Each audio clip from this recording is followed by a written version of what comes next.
participants should have their cameras and microphones switched off during the meeting unless they are speaking. All remote participants will be asked to speak at the appropriate time. If members and officers in Committee Room 2 can ensure that their microphones are at the correct height, and when speaking, you should speak into them as directly as possible. This will assist with the sound quality for those joining on Teams. There is no alarm test scheduled today, so if the klaxon goes off in the committee room, we should make our way to the exit through the door from which you came, down the main staircase and out the front reception door. We will head to the Arts Centre and wait until clearance is given to return to the building. So in terms of agenda item 1, I have received apologies from only Alan Wood so far. Is there any more? I don't see any hands up. So now turning to agenda item 2, appointment of chairperson. As you will be aware, in terms of the standing orders, the chairperson will alternate between the constituent authorities. For the ensuing year, this position now falls to an Aberdeen City Council elected member. Therefore, can I seek nominations for chair of the joint committee? Mr. Marson and I have indicated that I would be happy to put forward a nomination. Thank you. And do I have a seconder? Sorry, I haven't nominated. I would like to nominate Councillor Ian Yule, please, for the chair.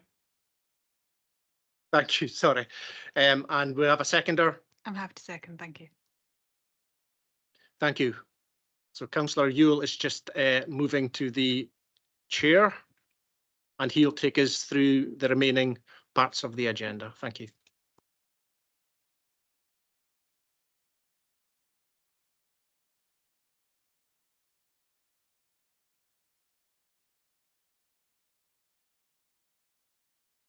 Thank you, Mark, and good morning, everyone. Agenda item 3 is the appointment of vice chairperson, and I believe this now falls to a member of Aberdeenshire Council, Councillor Allard. Yes, thank you, Chair, and I welcome you to your new position as Chair, and we'd like to nominate Councillor Anne Sterling as Vice Chair. And is somebody going to second that? Councillor Owen, you're muted. Just nod. Oh, she's off. I'd like to second that. Thank you, Councillor Owen, and congratulations to Councillor Sterling, who Thank I you. will be leaning heavily on, given her experience and knowledge. So that takes us to agenda item 4, determination of exempt business. There isn't any, so that's easy. Determination of exempt business, and there's none again, so that's easy as well. Any declarations of interest or transparency statements? I see Jennifer, sorry, Ms. Craw. Thank you, Chair. As per normal, I would like to declare for those Opportunity North East Limited board members who, by as part of being part of the one board, both Serene and I are directors of ETZ Limited. I am a director of Aberdeen Food Hub North East Scotland Limited and a director of Bio Aberdeen Limited. So that covers both Serene, Wood, myself, and also Professor Steve Olivier is also an Opportunity North East board member and will add now as well. Thank you. Any more for any more? Councillor Owen. Thank you very much. Just to say that by virtue of being a board member of Opportunity North East and having applied the objective test, I've concluded that I do not have an interest to declare and would remain in the meeting. So this is a transparency statement. Thank you. Thank you very much, Councillor Owen. Councillor Allard. As per Councillor Owen, I would like to make the same transparency statement. Thank you. Professor Oliver.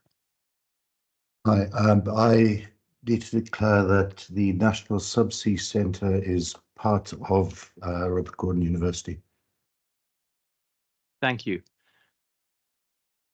I see no more hands online or in person, so are we safe to move on? I think we are. Right, that takes us to agenda item 7, which is the minutes of our previous meeting. Are we happy that these are an accurate minute? Agreed. Great. Thank you all very much.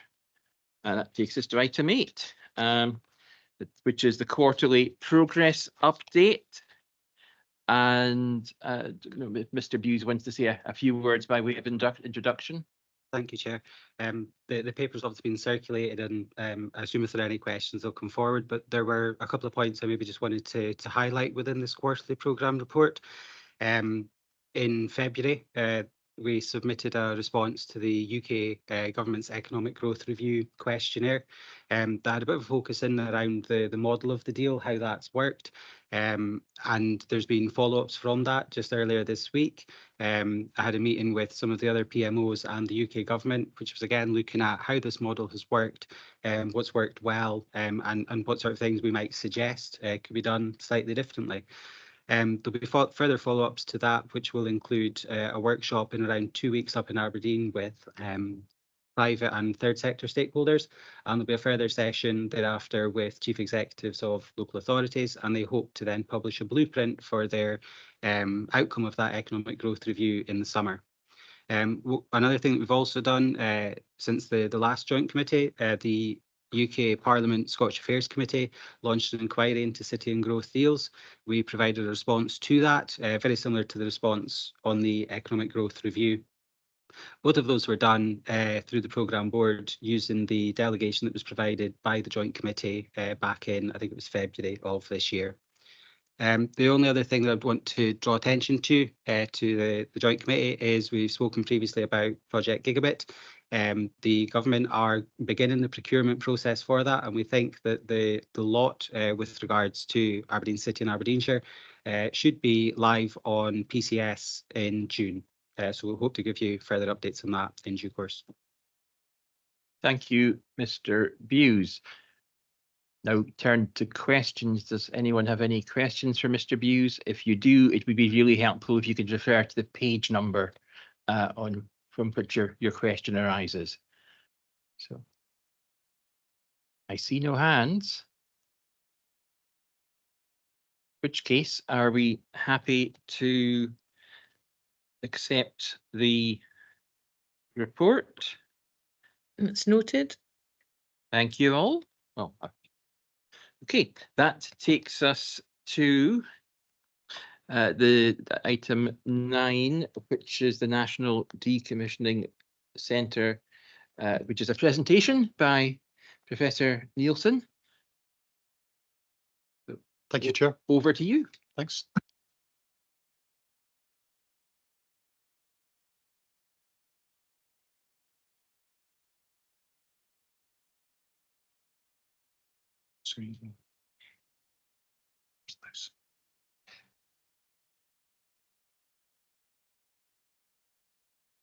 Thank you, Chair, and thanks for the invitation to present what we've been doing. This isn't kind of formally a 5-year report, but it'll give you a good idea of what we've been doing over the last 5 years. So I'll try and leave enough time for questions at the end of this. So I'm Richard Nielsen, I'm part of the university, I'm Centre Director of the National Decommissioning Centre. Just to remind you who we are, we're a partnership between the University of Aberdeen and the Net Zero Technology Centre, through whom we get the funding from ACRD. And we had about £12.7 million worth of ACRD funding. The university is matching that with £8 million. And we launched about 5 years ago. If you hopefully next month or so, we'll have a 5-year report out, giving a even more detail around some of the works we're talking about. We're very much interdisciplinary. We've had an aim of matched funding from industry and other sources. And we've had really good support from the Scottish Government, which I'd just like to flag here in terms of the Decommissioning Challenge Fund. I'll try and flag some of these things as we go along. So when we were launched 5 years ago, this was our kind of ambition, was to be an R&D group in terms of decommissioning and late field or mature field management. A lot has changed in the last 5 years, and a lot's actually changed the last 2 years, obviously, in terms of energy security. But nowadays, our work is much more around the energy transition and sustainability. We're still doing work in decommissioning, but there are areas which we're working in which do not have the word decommissioning in them. And I'll kind of highlight those and explain why as we go along. The university is a good size, but it's not massive. So when we started, the idea was to link up with port clusters, other R&D institutions and universities, bring those together as a kind of cluster, along with things like the UK catapults. We're now involved with the ORE catapult. But obviously, because we are ACRD funded, one of the drivers for this was to make a positive impact on the supply chain in terms of delivery for the UK and internationally. So I just want to flag up the kind of partnerships we've evolved over the last 5 years. Our first major partner was Chevron. Interestingly, they joined us just as they divested in the North Sea. So a lot of the work we're doing with them has actually international reach.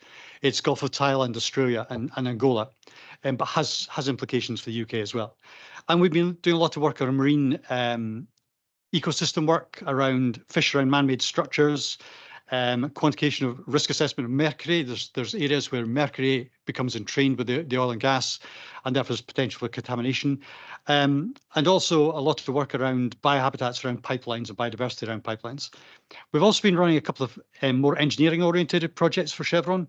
One is longevity and fate of structures left in place, primarily pipelines. So there are cases where pipelines will be left in place and will gradually decay, and we're trying to make estimates how long that'll take.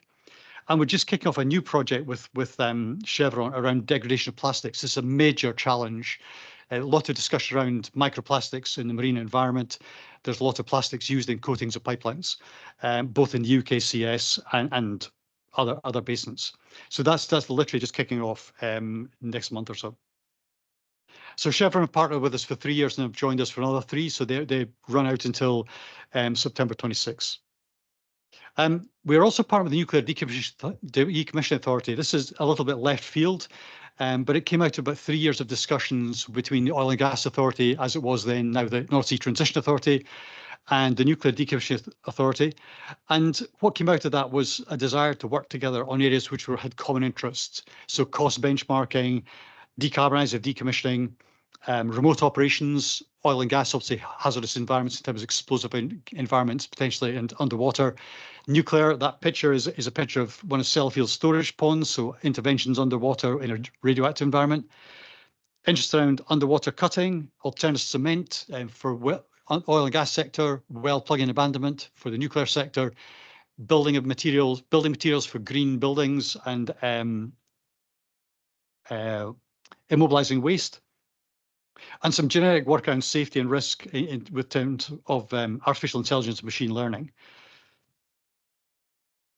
We've also had Shell as a partner, and this is looking at long-term monitoring. So Shell have a number of assets which will remain in the North Sea and will gradually decay over decades, possibly centuries. And they were very interested in looking at how they would monitor these, what they would need to do, when, and what the benefit would be. So we've completed that project, and we're in discussion with OPRED, the regulator, part of DESNZ, and also with oil and gas, well, Offshore Energy now UK, who provide guidelines to see how we take that work and turn it to guidelines which are valid for the whole sector, not just for Shell itself. And we've also just completed a little short study on bioremediation of cell contents. There are areas where oil has been stored, and there's ways of remediating that using biological materials. I mentioned at the start that there are areas we're doing which are not decommissioning at all. And this partnership, which started just over a year ago, is with the Offshore Renewable Energy Catapult. So this is actually looking ahead. This is now not decommissioning. This is looking at deployment of offshore floating wind. So we're linked up with the ORE, but also the recently started up Floating Offshore Wind Innovation Centre in ETZ. So this comes out of work we've been doing with our simulator, which I'll talk about in a wee while. And we've got 3 projects running with them. So one is looking at offshore marine operations for floating wind. It's one thing putting it up or trying to get some staff from a vessel onto a fixed structure. It's quite different trying to go from a floating structure onto another floating structure. So we're looking at things like that in major component replacement. We're just starting to look at the environmental impact of offshore floating wind. This will have major effect on the fishing industry. And from having fairly open seas, there'll be areas which will be a tangled area of cables and mooring systems. And we're also looking at optimization of mooring and anchor systems, trying to see how you reduce the number of these cables, mooring systems, but still make things safe. And we also do a lot of work with the ORE catapult around port modelling. We also do technology projects. So we've been working with Claxton for the last, and I'm sorry, I've somehow missed off their logo from here, my apologies. We've been working with Claxton for the last 4 or 5 years, and we've completed a project, phase 1, which was tank testing and offshore testing at Kishorn. And that video you can see running, sorry, it's a little bit jumpy on the screen, is actually one of our tests at Kishorn down at 70 meters water depth. So we've cut materials both in the tank and underwater.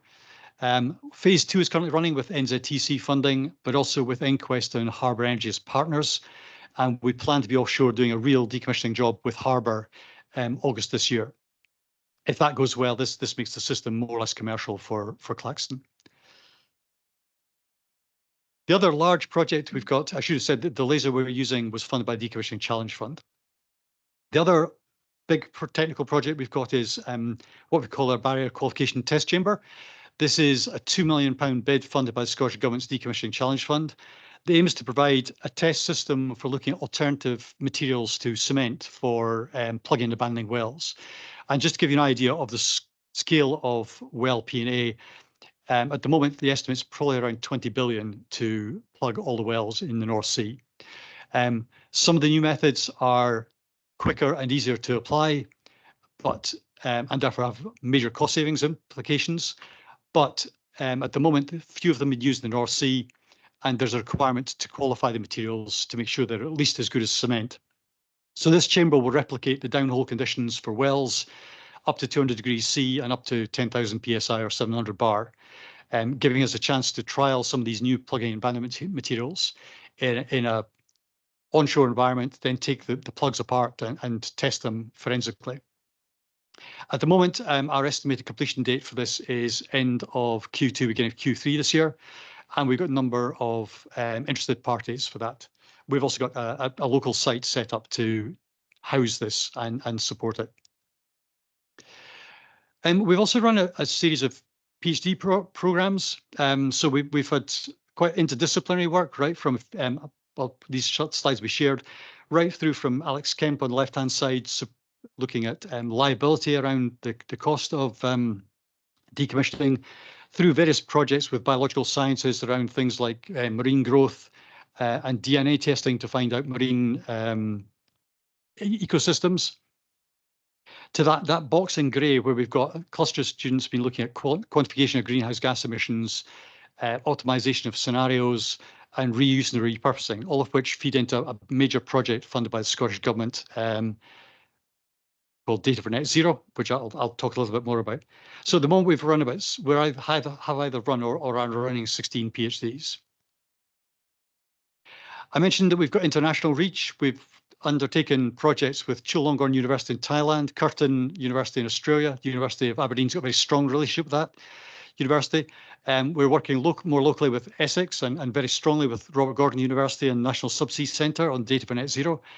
Working locally with University of Strathclyde, locally being UK-wide, on some aspects of the nuclear stuff we've been doing, and also some simulation and testing work on renewables. And we've also done some work with University of Western Australia. So good partnerships both within the UK and globally. For those of you who haven't had a chance to visit us, our location is up in Newborough, and these are the two buildings that we're housed in. The one you can see to the right is the north building, where most of our office space is and our simulator is, and the left building is mostly our lab space.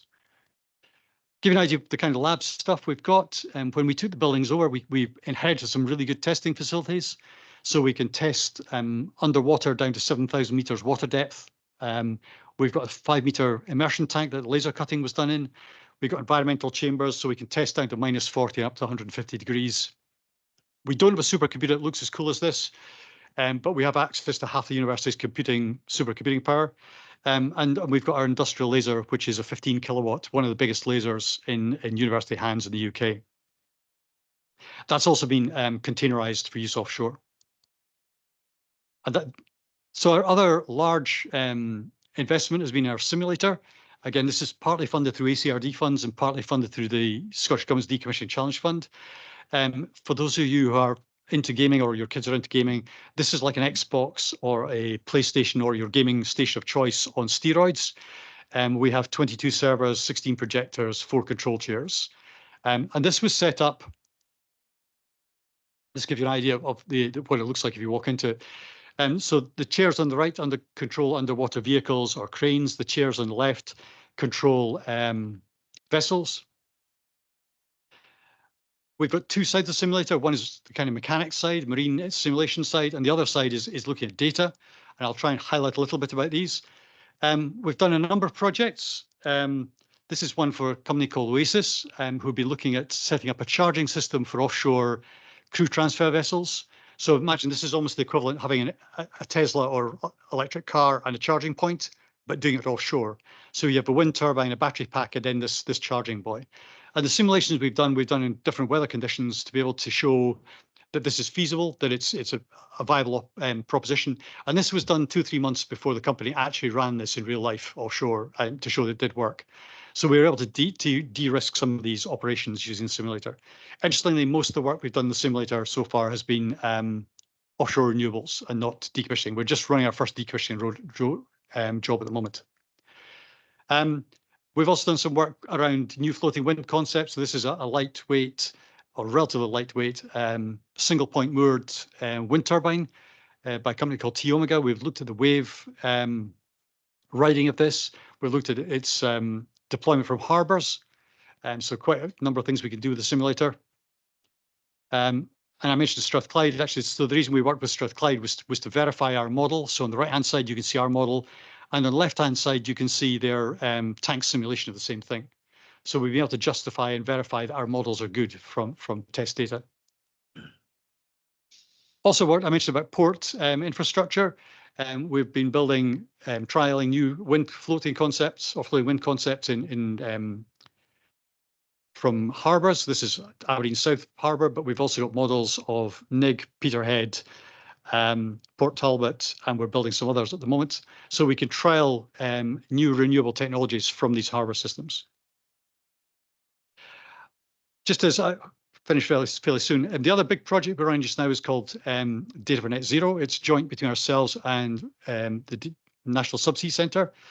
And this is looking at decision making. So we're looking at there's a concept called smart cities, which is where you instrument a city, get data, find how the data sets interact, and then make decisions around that. Our idea was if you took the whole of the North Sea basin, you instrument it up, you look at how the data sets interact, forgetting about who owns what, and then see how you make better decisions. So that was the concept we brought to the table when we set up this project.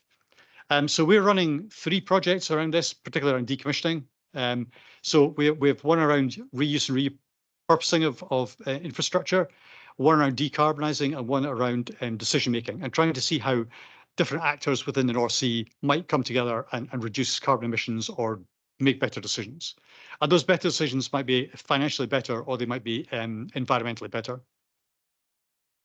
If you try to plot out all the data in the North Sea, you end up with a mess like this. So this covers all of the kind of wind, oil and gas infrastructure,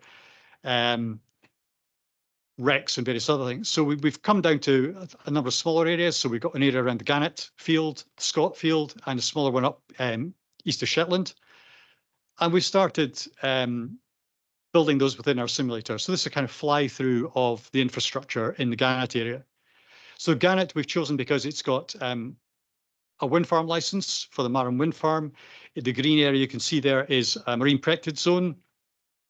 And it's got oil and gas infrastructure, which is running, but also stuff which will be decommissioned fairly shortly. So all kinds of things that we are interested in looking at in this. So at the moment we kind of mapped this out, including the wind farm. Nobody knows how many turbines will be there at the moment, but we made our best estimate. But we can also add labels, data, visualize data on these systems as well, which allows us to interrogate the system in the simulator in real time.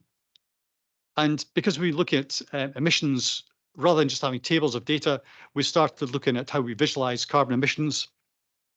And actually what we've done here is build spheres which actually show the volume and mass of carbon emissions. So black is CO2, green is methane emissions, and so on. We've also been looking at decision making around vessels. So we've got 7 years of vessel data for the area around off Aberdeen. And we're using that to look at emissions from vessels, but also to track vessels so we can see who's been doing what in terms of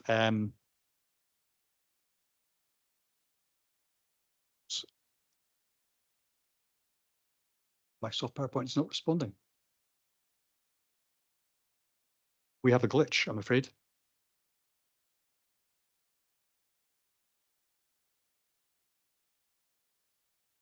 Sorry about this, folks.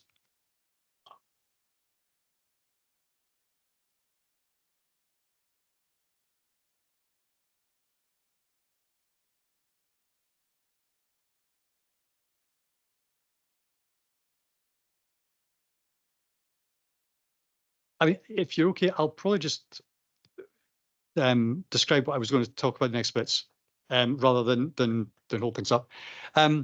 So I was actually just about coming to the end of this. So one of the things we're trying to do is take all this data, pull it together, and make decisions around it.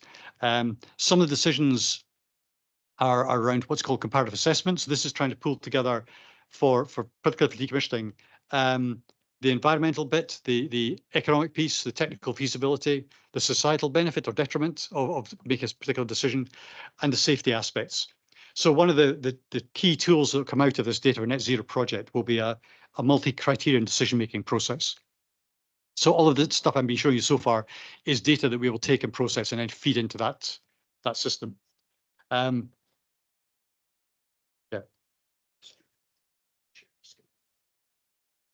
I've actually, yeah, I've only got a couple of slides left, so it's yeah. Can you just leave that one for a sec? Yeah. So yeah, so that's kind of the core of where we're going. Just then to summarize, what I think we've done in the last 5 years, so we've got a successful interdisciplinary work centre working across multiple sectors, so oil and gas, renewables, and nuclear. We've had very strong delivery, and we've got about £9.2 million of additional R&D funding since we started. 32 projects completed, 21 projects ongoing. I mentioned 16 PhD projects either completed or ongoing.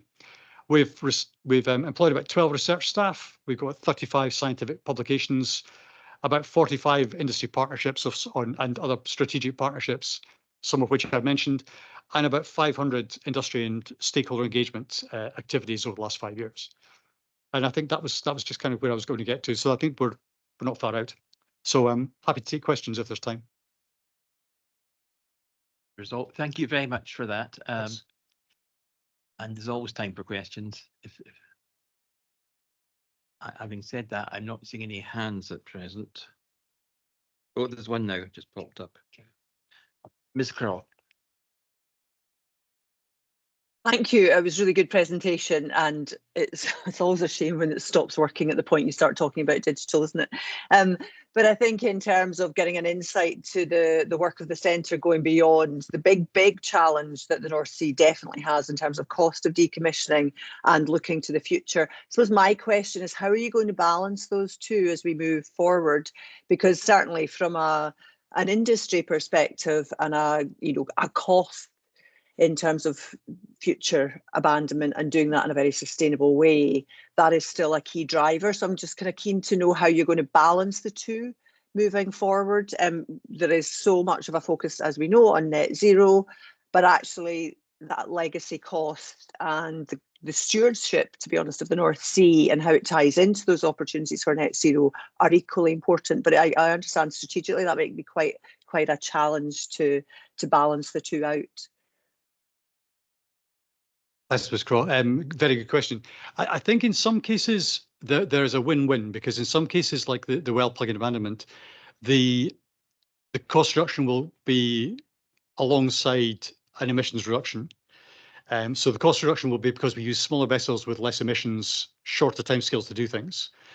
Again, the bigger question longer term will be whether, if you want to really go net zero, whether people will move to sustainable fuels. So a lot of interest, I know, around with the investment zone on the green energy side of things in terms of alternative fuels, because I think that's about the only way most of the offshore, most of the decommissioning cost, or most of the decommissioning emissions is from vessels. So if you're going to try and get towards net zero, it means either going electric or it means going alternative fuels, which are green. And that's quite a big challenge, because that's quite a big investment for the sector. But I think it'll need to come. We haven't looked at alternative fuels particularly. I mean, we've probably been more looking at the technologies which will reduce time, reduce vessel time, and reduce costs, and therefore reduce emissions. Does that help? If I could come back in, Chair, I think course you can. you've exactly explained my slight concern that we somehow think we've tackled the cost of decommissioning. It is a huge burden from a tax perspective. Yes. Government has a huge commitment as we see late life asset sales, as we see late life and some of the independent companies in the current environment under stress, if I put it that way. Then actually we do need to remember we have the stewardship, commitment and management to decommission the current oil and gas North Sea infrastructure. So I suppose that actually your answer kind of adds to the dilemma in my head, that there's so much focus on let's decommission, let's make sure the vessels doing that work are net zero, when actually the big issue still is the cost of decommissioning that infrastructure. So I guess it's to kind of be reassured that the expertise that's built up in both research, knowledge and knowledge transfer with industry remembers to keep that as a high level priority, because we have not solved that as a country, and I suspect there's no global oil and gas province that has solved that either. So I suppose it's my ask that when it was set up as a decommissioning opportunity within the original OGTC as was business case, it was because the industry and both governments understood the cost of actually making the marine environment, if you like, good. Repurposing in terms of net zero is good, but if we focus just on making sure the decommissioning vessels have green energy, we might miss the bigger prize, which is reducing the cost of decommission overall. So I understand there's a repurpose and there's a net zero emissions element to it, but just a reassurance that we're going to keep that focus on how do we reduce the cost as a country of decommissioning with industry in partnership. So it's more a comment. I know it's difficult in the current strategic environment and policy environment, but it is actually a huge challenge for this country. So, but thank you. I'd really appreciate a copy of the slides and the presentation. I know it'll be quite a big file, but if there's a way to share it, that would be great. Really, really interesting and really good work. Thank you. Thanks. The plan is to share the presentation with all members of the joint committee, which means we'll be able to see the last couple of slides as well. Yeah, I probably can't share all the videos because it's about 2 gigabytes file. Just coming back to, I mean, what I would say is, I mean, we are still focused on cost reduction, because the barrier qualification system is aimed directly at alternative barrier materials, which will then reduce time, reduce cost, reduce, well, smaller vessels, lighter vessels, shorter times. And our laser cutting project as well, just to give an idea, again, it's probably both things. It's probably cost and emissions, because we take about a third of the deck space of a typical cutting spread. So less transport requirement, therefore less cost, less emissions, and probably about a third of the power. So if you compare us to an abrasive water jet cutting spread, it's a win-win in terms of both cost, in terms of emissions. So that focus on cost is still there. And actually, we had NSTA out meeting with us last week, and it's still mentioned focused on theirs as well. And there have been a little bit. I mean, there's been a lot of work since 2018, 2019. There's been about something around a 20 billion saving estimate. It's crept up a little bit again, but that's primarily due to fuel costs and various other things at the moment. Thank you. I don't see any other hands. No. In which case, Professor, thank you very much for your presentation. It was fascinating. It's been a pleasure. No, and just thank you for your time. And I'm sure that we all look forward to receiving a copy of the presentation, perhaps minus the videos. Yeah, so we passed on a PDF file of that. So fantastic. It's one available. Okay, thank you. And with that, and again, thanks, can we move to item 10, which is digital connectivity. Mr. McCarry, do you want to introduce this at all?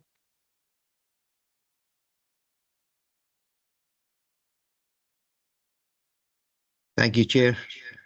The digital engagement team, which we've funded over 4 years now, has been incredibly successful, as the report outlines in terms of the promotion of digital connectivity across the region.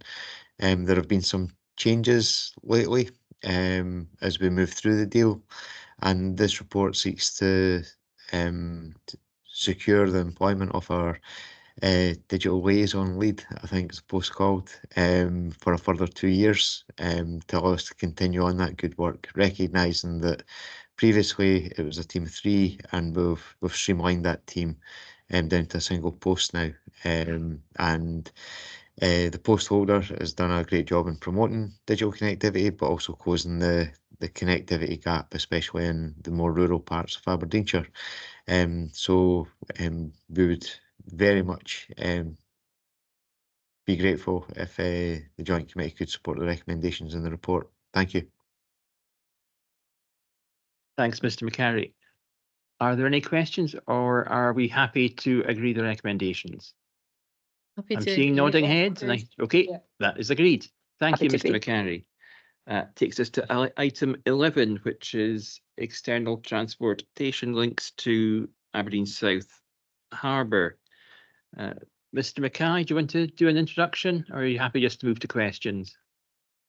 I was just going to do a very brief introduction, if that's okay, Chair. Of course. Yeah. So just to say, this is a progress report as requested by committee. No requested decisions today, and just highlighting what has happened since we last met. Very briefly, the stage 3 assessment and outline business case, which were approved last time, have been submitted to governments for their review, and we're anticipating their comments in the very near future. Also, the exhibition, a public exhibition of the stage 3 design has been underway and concluded, including an in-person event at Tory Free Church. And we've had a reasonable amount of interest, both online and in person, asking questions and explaining the further detail of the project.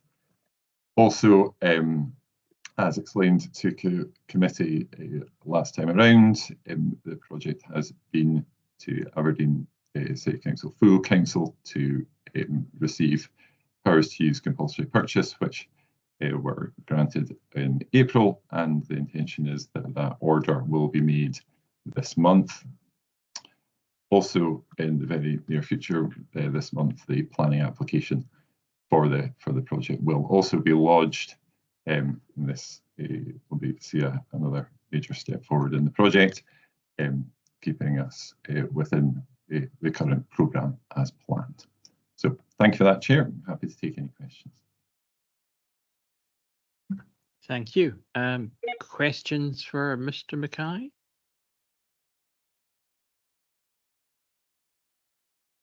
Councillor Allard. Thank you very much, Chair, and thank you very much for the report, Mr. Mackay, and for the verbal update. I think it's important to recognise that we are cracking on with the compulsory purchase orders, and that's good to see. I have to say that I assisted to the public and stakeholder engagement as a Tory unit Free Church, and it was very good feedback. I'm just getting a bit concerned about one thing. First of all, I'm not going to get concerned about the financing, because I seen that on the page 14 of our paper. They say that it should be covered by the strategic transport appraisal funding, which is very, very good. It can reassure everybody around the table. But regarding the promise that you make to both communities, Cove and Tory, and you maybe remember me bringing that before. It's about the closure of the coastal road. I do know that we kind of said that we will try to limit as much as possible the closure of the coastal road during the work. Unfortunately, we don't seem to be the only one who are thinking about closing that road. So I was a bit dismayed to realize that the road is closed just now, and it was closed since it was closed on the 29th of April, and it'll be closed until the 17th of May. So I'm a bit concerned that there will be successive closures by different amenities on the top of our own closures. And I think that both communities, we need to have them with us on that particular project. So it will be good if we could contact everybody concerned and making sure that what we said to limit the road closure is what we did at the end. So I would like to have some feedback on that. Mr. Mackay. Yes, quite happy to come in on that too. So at the moment, the project hasn't closed Coast Road or Hareness as part of any of the preparations. So I think, as the councillor mentioned there have been closures by others, just along with the normal use of the public road by utilities and operational maintenance issues as well. As we've informed the committee, that as the detailed design progresses through this year, and the intention is to return, I think, to September committee around the buildability and options on the construction sequencing. And one of the focuses will be around how access is maintained to those along the immediate part of the work route, but also the implications of closures and diversion routes that follow on from that. And as we stated in committee before, we'll certainly be looking at how to limit that, whilst also making the progress with the project construction as well. And it's been very clear from stakeholder and public engagement that that's definitely a feature around the disruption that will occur at construction, and certainly we're going to be mindful of that through the development of the finalisation of the design. Thanks, Mr. Mackay. Any other questions or comments? I see no hands, and I'm assuming that we are happy to note as proposed. Noted. Thank you very much. That takes us on to item 12, which is the MOU Housing Annual Update. And Ms. Booth, have you anything you want to say on this one? Shall we just go straight to questions? Good morning, thank you. You'll see the report details recent conversations that we've had with Scottish Government regarding the Housing Infrastructure Fund. Joint Committee will be aware that there's been many conversations regarding this funding over recent years, including letters that we've sent to the relevant ministers.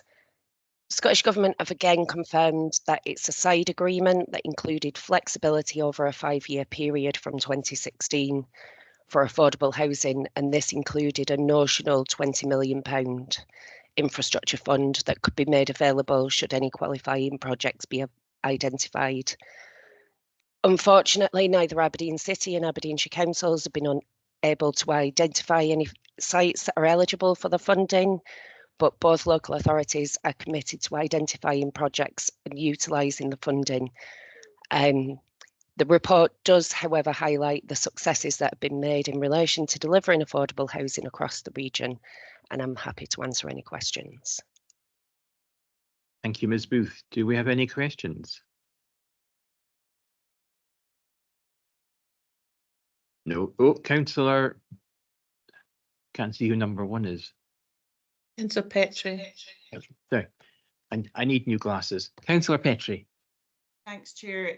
Not a question as such, but I think just a point in terms of the recommendations, which is to take it off a yearly report. I think my preference would be that we keep a yearly report on this. I know it's been difficult to get the money spent, but I think that means it's really important that we keep it on the agenda and in front of us to make sure that we continue to try and make progress on this, and that engagement continues with the government as well to make sure we find a way to utilise the money, because I think We all know the housing situation across the northeast, across Scotland, and I think it'd be really useful to make sure that we're on top of it. So I think my preference would be to keep it as an agenda item. Councillor Sterling. Yeah, really just to, Paul, have you got your speakers on? Sorry. Sorry, we're getting feedback here.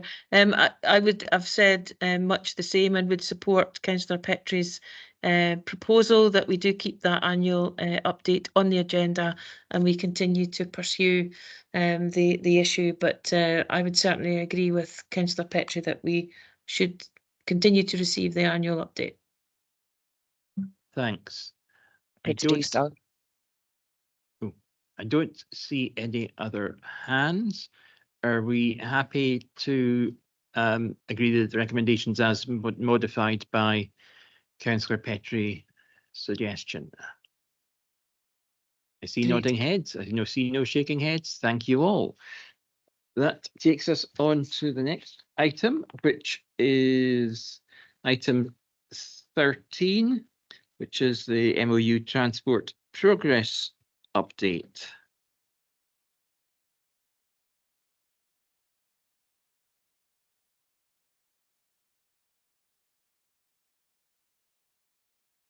No, Mr. Finch. Yes, thank you very much, Chair. I was just wondering if you're going to bring me in or not there. So that's fine. Thank you very much, committee. The report before you updates. It provides the regular 6-monthly update on the 2 transport MOU projects, which are running alongside the city region deal. They concern the 200 million commitment for the upgrade or the journey time improvements between Aberdeen and the Central Belt, and also the commitment to fund or support the implementation of the trunk road improvement project at Lawrencekirk. The report before you just provides some overview of the progress on both of those reports, and we have representatives from both of those projects here from Transport Scotland and Network Rail who can answer detailed questions on that. Just say on the rail project, since we last met, there's been a correspondence with the Cabinet Secretary in terms of recent announcements that were made in the Scottish Parliament about the progression of the project. The last MOU update, we were able to provide confirmation that things seem to be keep going reasonably well with both the business case and the implementation of the blockades and the signalling work that was required. I think it's since been confirmed in the Scottish Parliament that the implementation work for this current year has been paused due to budget constraints, although business case preparation works and design works do continue, but that ultimately will have an impact on the deliverability of that scheme. From a city region deal point of view or wider economic impact for the region, that is obviously a concern just because of the work that this does brings wider benefits in terms of rail freight, journey time improvements, local connectivity, and also impacts on the future strategies for rolling stock renewal. But these things will be picked up, I'm assured, in the business case work that Transport Scotland and Network Rail are doing. The other good news from the side of the Lawrencekirk project is the progression that has been made between Aberdeenshire Council and Transport Scotland has enabled Aberdeenshire Council's objection to that scheme to be lifted.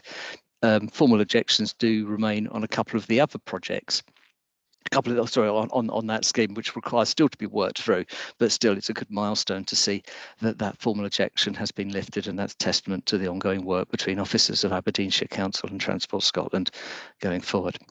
So that's in summary the update of the covering report. But as we say, we have representatives from Transport Scotland and Network Rail to ask any questions on the rail side of things, and also Transport Scotland on the Lawrencekirk project. Chair, thank you very much. Happy to take questions. Thanks, Mr. Finch.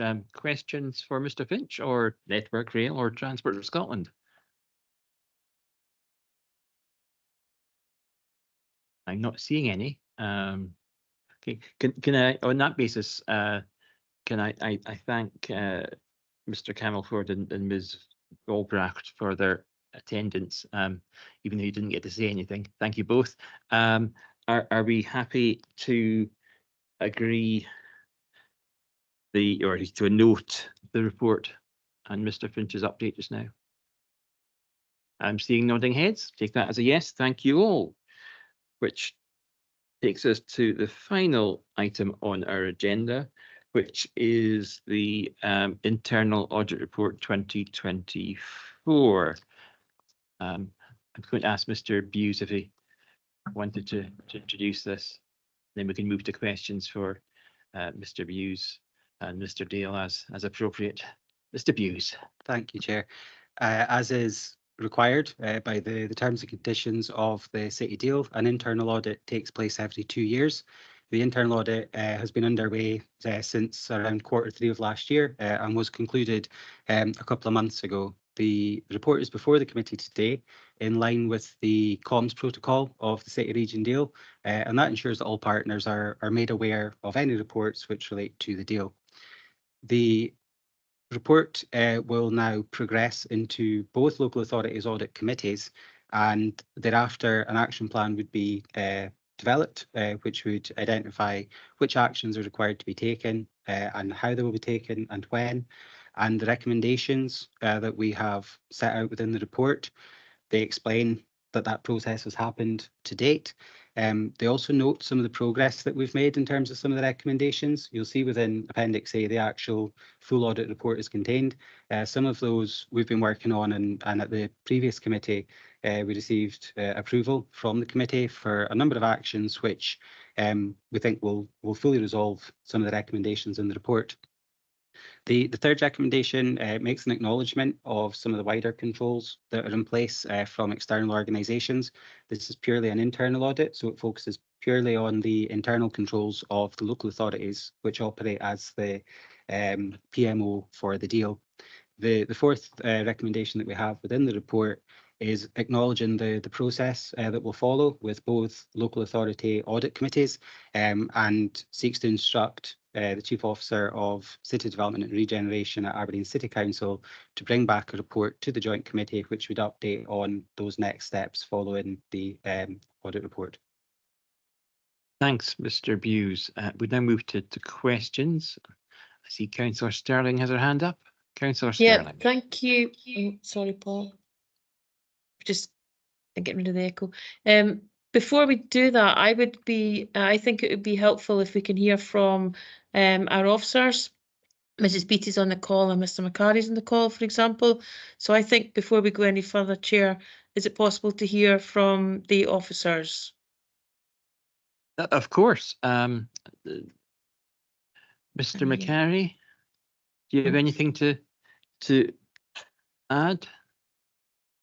Thanks, Chair. I was going to let Mrs. Beattie come Okay. first Right. as Ms. Section Beattie. 95 officer.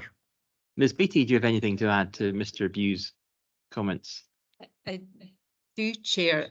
I think it's important for me to be able to give a little bit of history around the financial governance of the City Region Deal. So as the Joint Committee may be aware, the governance framework, including the financial information requirements, was established in consensus amongst all stakeholders at the at the start of the deal agreement in 2016.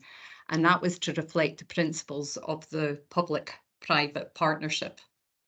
Within the financing structure, Aberdeenshire Council possesses the capacity under an open book accounting arrangement to obtain comprehensive access to all financial data relating to all projects. However, this provision hasn't been utilised by either me or the previous Chief Finance Officer. Excuse me. We've prepared to take assurance from the internal governance and scrutiny arrangements associated with each of these projects. I think Joint Committee will be aware that these projects have their own financial governance and control frameworks, which are subject to annual external audit reviews.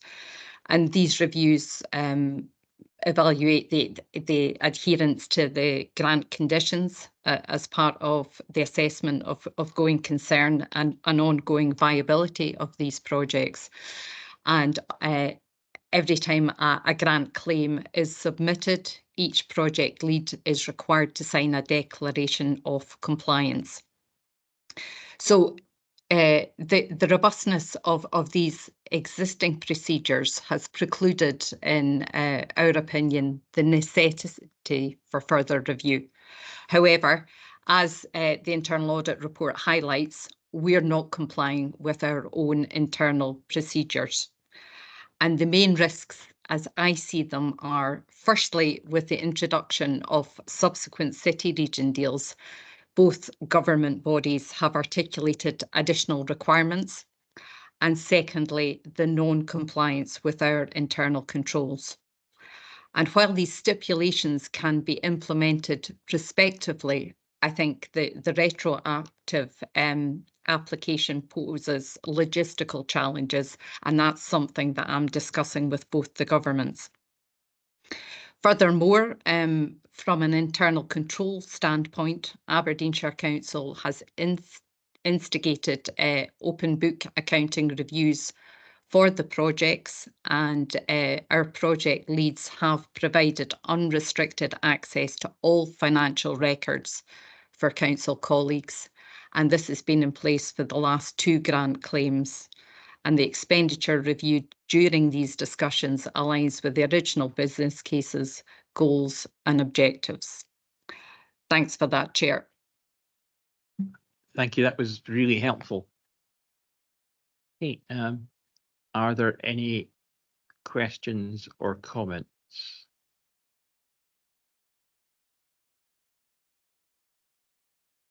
Councillor Sterling. Yeah, thank you very much, and thanks to the officers for that, and also thanks to the internal audit team for the report which is before us today.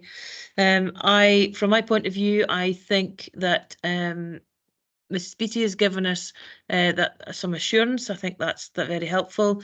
But I do think that we should accept the audit report before us with the recommendations. I think officers are minded also that would be progressed.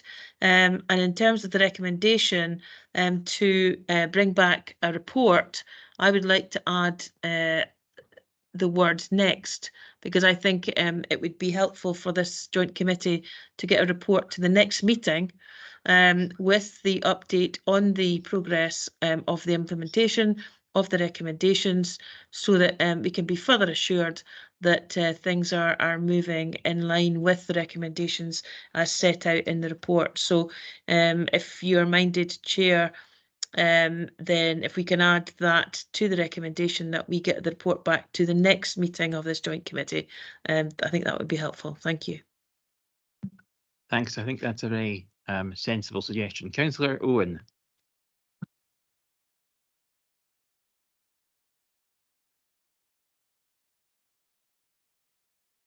Councillor Owen. And you're muted. Try again. Can you hear me now? Yeah, Clear. good. Sorry, I'm having a few little issues about pressing buttons and who presses buttons and who doesn't press buttons. So it's my turn to press the button. I just wanted to support Councillor Sterling in that.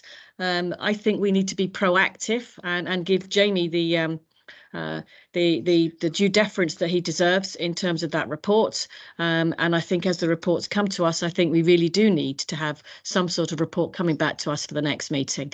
And I'm very happy to support Councillor Sterling's comments. Thank you for that.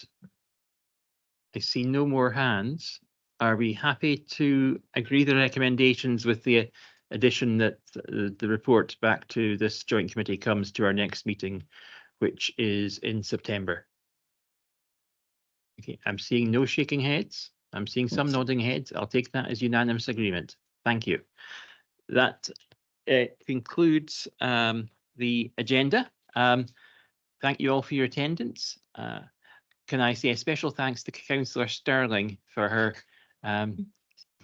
I almost said sterling work, but that's a really old pun, for her, her dedicated work over the last year.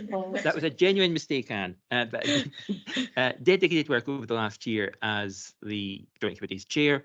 And as I said earlier, I know I will be relying on her going forward in her new role. So thank you all for your attendance. Look forward, I'll see some of you before the 6th of September, but I look forward to seeing those that I don't see before the 6th of September on the 6th of September. Thank you all. Bye. Thank you very much, Chair, and Thanks, wish you Chair. every success. Thank you. Bye bye. Thanks.